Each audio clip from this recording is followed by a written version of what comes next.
Hey guys, it's Reagan from Prima Coffee, and today we are doing our first ever roundtable discussion.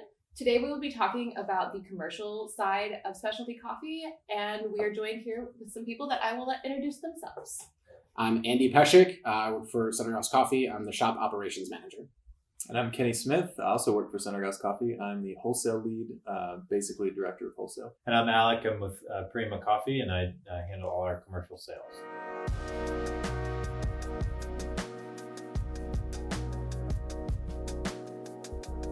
So let's just dive into things. A lot has happened in the last year, and we'd love to hear about how you saw cafes successfully pivot during the pandemic.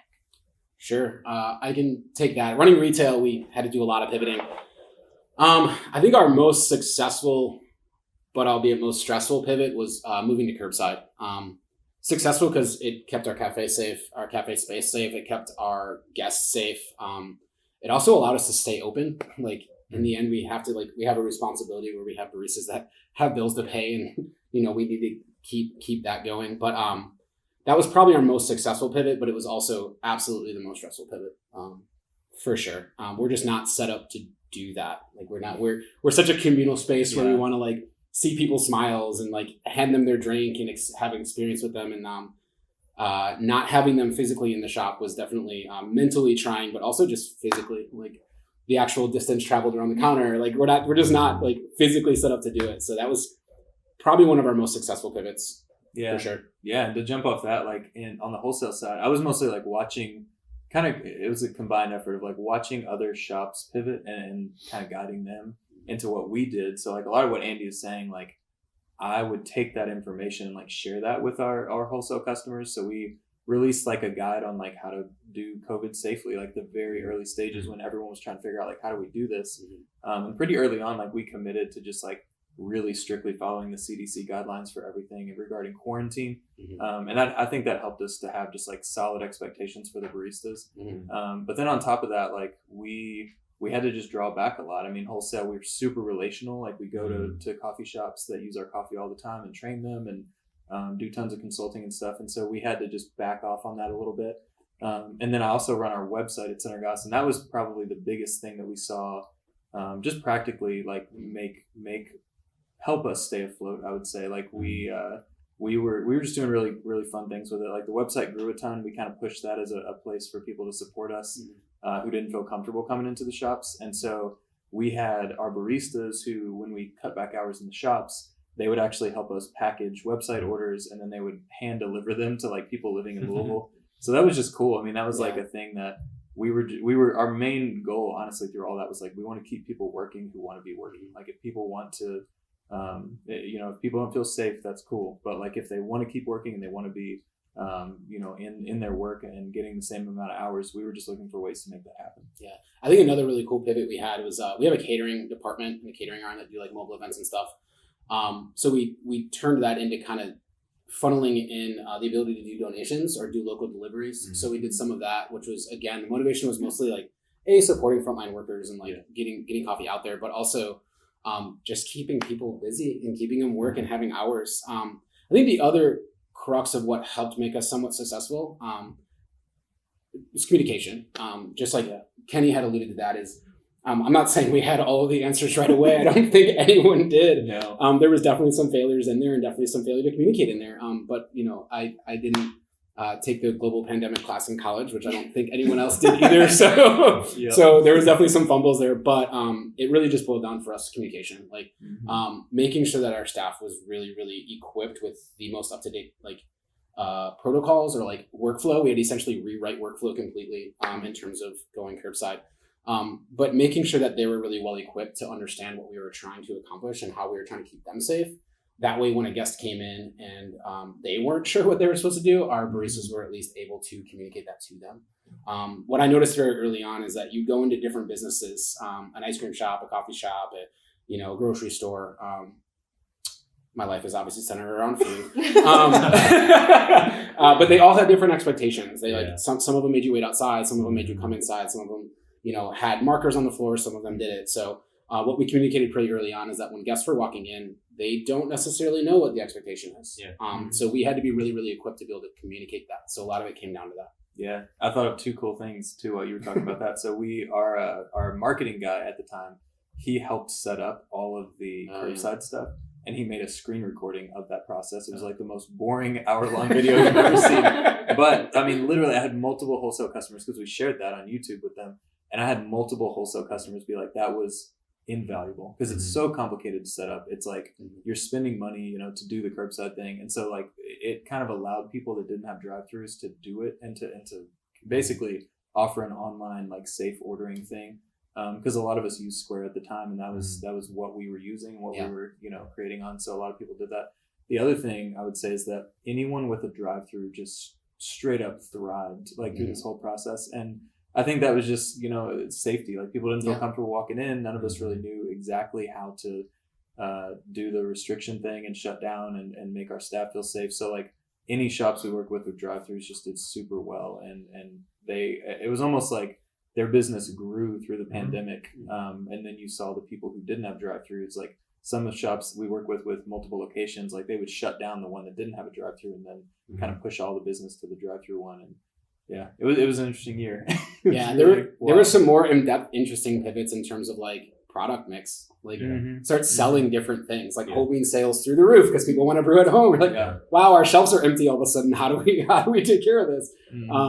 Baked good sales weren't happening because people weren't in the shop hanging out eating. So just kind of pivoting through that. We have our own bakery, so like we had to like kind of scale back here and figure out where those people fit in. Yeah, I think the importance of clients like you're talking about or clients of ours, and the idea of being nimble and being willing to adjust. I think that, and I don't know if I don't think it's coffee specific or this industry in itself, but there's a lot of things that we've done for a long time, or maybe we feel fairly traditional in a sense, or like you guys have been commenting, like maybe the spaces aren't set up in a way because you didn't, sign a lease for an environment to, do a drive-through or do a curbside or do,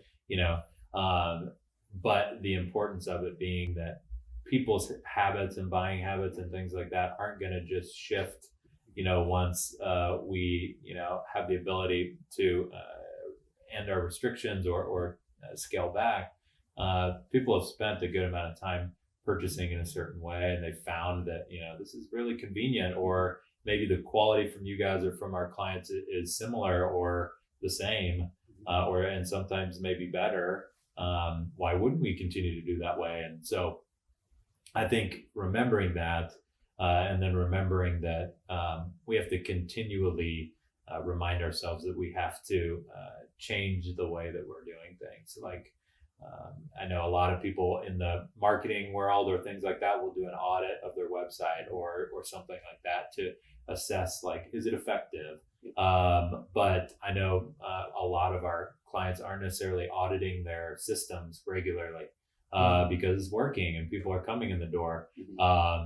But hopefully there's not something of this magnitude again for a long time, but there will be things that, the industry will slightly shift and cause us to change. And we have to be able to adjust, or, the people that we work with and the customers that you have will, transition out of, working with you guys too. So, remembering that nimble nature, I think is important to remind everybody. Yeah, for sure. Well, now that we are able to make our way back into coffee shops, what is something that you want to see on a menu when you walk into a cafe or coffee shop? Yeah, I think for speaking from going to multiple spaces, I've done this now, but like even just seeing a ceramic cup in the building it's like a very little thing. I love, like, before any restrictions, going to a space and getting a shot of espresso, knowing that if you can pull a quality shot, then I'm willing to navigate the rest of your menu. But if you can't do that well, then maybe not. But I haven't the whole time been able to get behind a paper cup demi-tasse thing. So when I see a ceramic, I'm like, thank I love that. I love that. I wasn't even thinking that, but that is awesome. The tactile experience. I think going off that, smiles. Like I can't wait till I can like sit in the cafe and see the baristas smiling or see the baristas like having a conversation. I know that's not exactly the answer you're looking for, but that is what I'm looking for. Is like I can't wait to see that in coffee shops. But in terms of on the menu, I thought about this in a kind of a different way. Like when I travel, that's what I do. I like to go see new coffee shops, and something that I really love to see is when there's like some sort of sampler menu. So like when there's like a 6 ounce coffee and a shot of espresso, like that's my jam. I love that. One in one. Yeah, Classic. 1 in 1. Like I'm not going to get over caffeinated. I'm probably going to 3 other shops today because I want to see what's out there.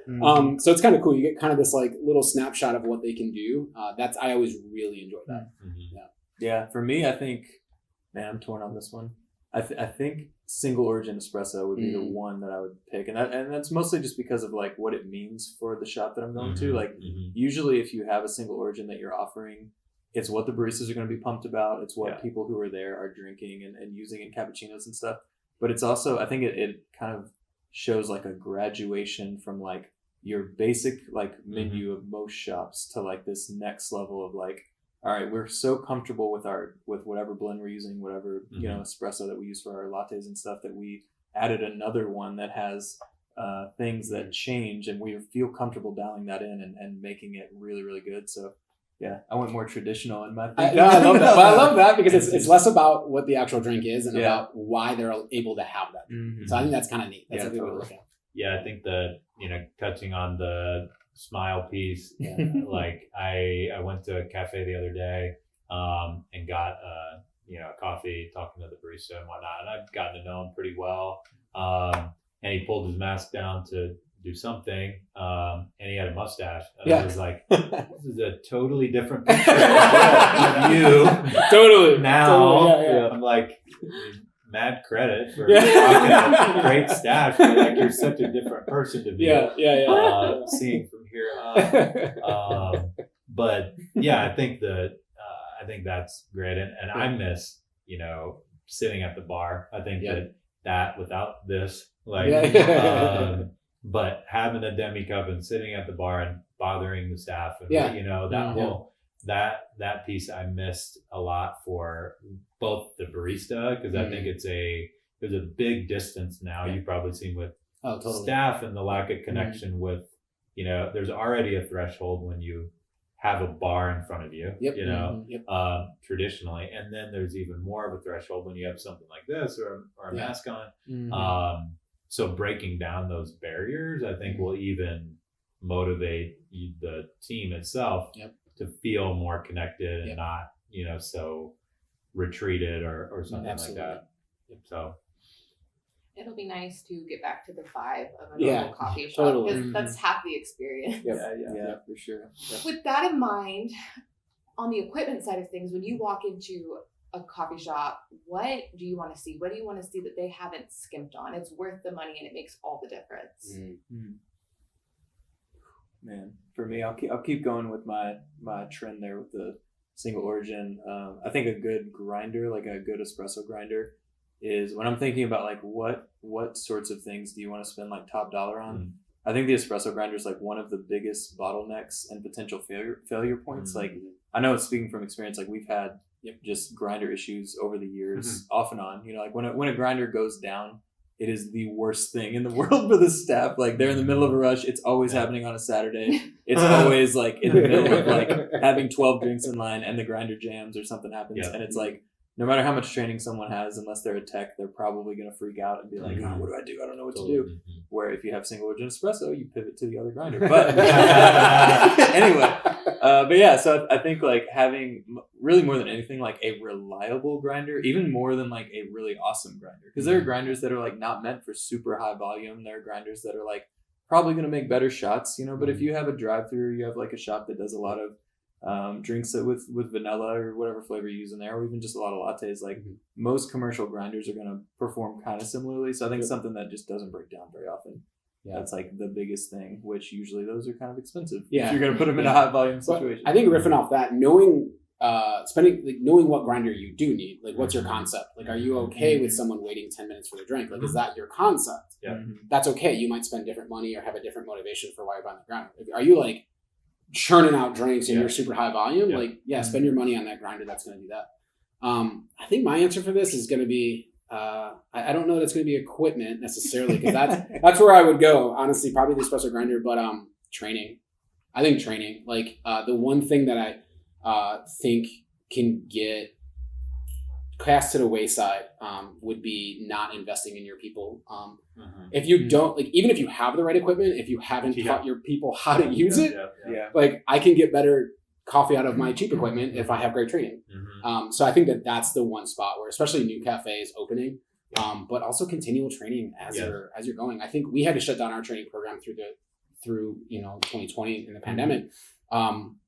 Fortunately, we have some awesome people and we kept quality up and we had different ways to go through that. But culturally, it's really fun to get in the training lab and just mess around. Like, it's fun to tinker, but also, like, your drink quality skyrockets. Like, being able to invest in your people, I think that's, like, really, really important. Yeah, and they can speak knowledgeably. Like, if they have really up to date training, then the baristas are confident. Like, if you have a new barista who's gone through initial training but hasn't like gotten a lot of follow up, they might not be as confident answering higher level questions or pivoting when the grinder jams. Yeah, exactly. I do have a runner up though for the equipment question, and that is a pitcher rinser, because I think there are a lot. If you have a really awesome pitcher rinser, your workflow is like so much better. Like, if I've seen shops that take their pitcher, they finish a pitcher of milk, they go to the sink, rinse, pour. It's a nightmare. I've also seen shops that have like a giant pitcher that has milk in it and they reuse it, and that's even worse. But just the reality of like having a pitcher rinser close to your espresso machine that doesn't break down. Again, I'm all about reliability. But just like having it right there. I mean, that is one of the biggest things that I'm pushing with people. It's like, it's not a high dollar item compared to an espresso machine, but if you don't have it, it's a nightmare. So. I think one of those kind of unexpected pieces of equipment or things that would be like that I like seeing in a cafe in terms of like working in it is like a speed rail, like having like a little ice bin down here to keep all your milks in. Makes workflow so much quicker. It makes like grabbing and pivoting so much quicker. When you're working 2-person, like everyone can reach it. It's such a small detail. We actually just did a remodel on one of our cafes last January, right before the pandemic hit. Great time. Money before you lose money. Exactly. But it was mostly behind the bar, and it was kind of funny because a lot of guests would come in like, well, you guys did a remodel, you guys were closed, what happened? And all the baristas like, oh my God, we have the speed rail. But it makes things so much quicker. Yeah. It was a barista friendly remodel, not like an entire remodel. Yeah, I think thinking about some of that and then the almost like non-flashy side of things. I mean, I think about like listening to your team. Yes. Because as like leaders in it, or maybe owners of the company or things like that, you're not generally in the trenches most of the time. And it can feel like trenches if it's not, or maybe even a maze if it's not set up properly. So I love to see baristas like working at like optimal level, and just you can see how they're moving around, and it's like this is set up well, and the owner probably listened to the leads or something here and was willing, again, like we talk about pivoting, like willing to change around things. And then the other one that I like to think of from an equipment end that you don't generally see is a water system, like a solid one, because I know that will wreak havoc everywhere. I'm from Indiana originally, and our water is much worse than here in Kentucky. But working with clients in that area, not only does taste just fluctuate, which is a nightmare for a roaster to dial it in at your space, and then it's totally different. But the downtime, like you're talking about, no one understands a corroded boiler or a batch brewer that doesn't work or is overflowing all over the counter, or not many people are equipped to handle that. And it generally comes down to the most boring aspect, which is did you change your filters on your water setup, or do you have them at all? And that's something for me, that knowing that all of, like, you can work with your expectations can be modified for a different type of grinder or different type of espresso machine or batch brewer, like the limitations. but you can't change the water coming into your building, Yeah. unless you know the people in the government pretty highly and they do really well. You can't fluctuate that. But what you can do is make sure what's moving to your gear is going to be what it needs to be, and hopefully make your roaster happy and your staff happy when things are wreaking havoc a little bit. So yeah. All right, guys, thanks for hanging out with us. Where can we find y'all? Cool. You can find us on Instagram at Sunergos_coffee, or you can find all of our locations on our website, which is www.sunergoscoffee.com. Yeah. And then to get in touch with Wholesale directly, you can shoot us an email at wholesale@sunergoscoffee.com. We also have a YouTube channel that we use here and there, which I think is just Sunergos Coffee on YouTube. And then me personally, I never use it, but I have an Instagram, Kenny R. Smith. Feel free to tag me and I might see it a week or two from now. There you go. And if you want to learn more about what we do at Primo with commercial and connecting with us and how to hopefully launch your environment, check out our website. There's some information on the commercial services page. We'd love to get connected with you. All right, well, we will drop all of that information in the description so you know where to find it. And so you don't miss our next roundtable, make sure to sign up for our newsletter. And we'll see you guys next time.